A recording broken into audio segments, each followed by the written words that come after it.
Good morning students. In chapter 6, combustion and flame.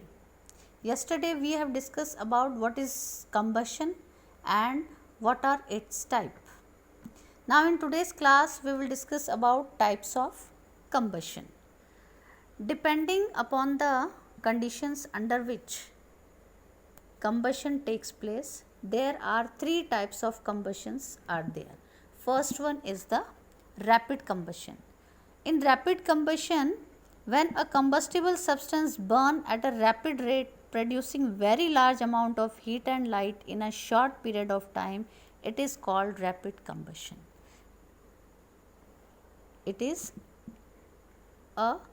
produces a large amount of heat and light in a very short period of time. For example, we are using LPG gas at our home. When we start burning, immediately when a burning matchstick is brought near it produces heat and light, and burning of wax candle is also an example of rapid combustion. It will not take too much time to burn. Now we'll move on the second type of combustion, that is spontaneous combustion. In spontaneous combustion, when a combustible substance burns on its own without the help of any external heat, it is called spontaneous combustion. See here example, burning of white phosphorus in air and fire in coal mines. These two, they do not require any flame from outside. Automatically when they react with the atmospheric oxygen, they start burning. Okay. Now third one is the explosion. When combustion reaction occurs suddenly with the evolution of large amount of gases, heat, light and sound, it is called the explosion. Best example, we are using crackers during Diwali festivals and they give us the evolution of heat, light and sound. Okay, this is the third type of combustion, that is explosion. Here some conditions are necessary to get the combustion. First one is the presence of combustible substance. Second one, the presence of a supporter of combustion. And the third one is the attainment of ignition temperature of the combustible substance. Okay. So first one is the combustible substance.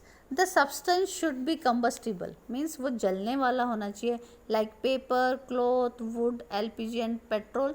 These are necessary for combustion to occur.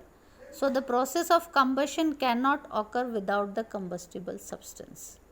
जो process है combustion की, it will not occur without the substance which should be combustible.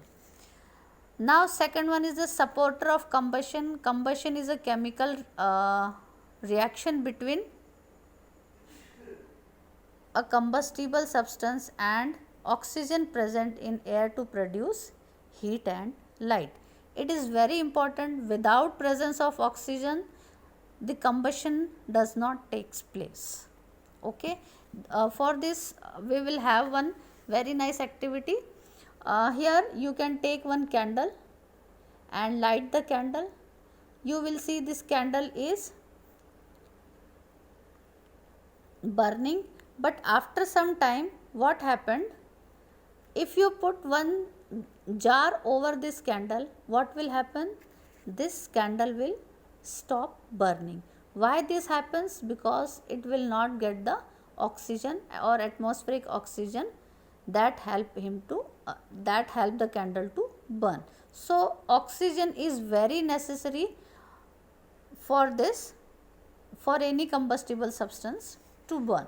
Third one is the attainment of ignition temperature. Wood and coal are fuels, but they do not start burning on their own. Wood और coal जो होते हैं, they are also a fuels, but वो खुद से they are not starting to burn their self. So they burn when they are heated with the flame of a candle or Bunsen burner or certain minimum temperature. Okay, so at the lowest temperature to which a substance must be heated to catch fire. वो lowest temperature जहाँ पे substance it catches the fire and start burning is called its ignition temperature. So different substances have different ignition temperature. It depends upon the nature of the substance, what is the ignition temperature of that substance. Okay students, I hope you understand about the topic. Next topic we will discuss in our next class. Thank you students, have a nice day.